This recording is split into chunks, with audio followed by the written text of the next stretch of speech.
во однос на лани. Од првата детска амбасада Медјаши вела дека кај нив најчесто се јавувале возрастните, соседите или роднините на жртвата. Татко повеќе пати сексуално ја злоупотребувал 13 годишната ќерка. Девојчето собрало храброст и злосторството го пријавила на СОС телефонот на Медјаши. Веднаш биле информирани институциите.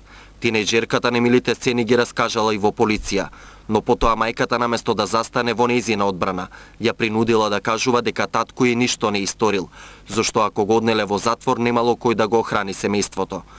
Сепак злосторникот сега е за трешетки, благодарение на сведочењето на наставничката на девојчето, која била присутна во полиција додека малолетничката првиот пат давала изјава.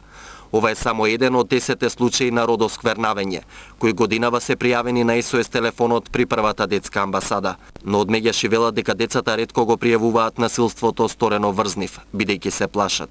Најчесто возрастните го пријавуваат насилството, не домашните, туку соседите, пријателите, роднините и така натаму.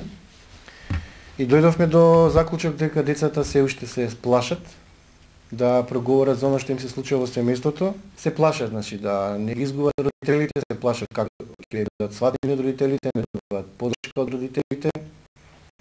А при тоа дојдоа до констатација дека многу малку веруваат дека институционално ќе се реши проблемот, значи не веруваат во институциите на системот. Годинава во Медјаши имало 377 пријави за злоупотреба и насилство врз деца, што е за 9% повеќе во споредба со лани. Најголемиот број 91 пријава биле за насилство во семејството. Во 38 случаи злоупотребата била во воспитно-образовни установи, а во 14 случаи децата биле малтретирани на улица. Иако се изградиле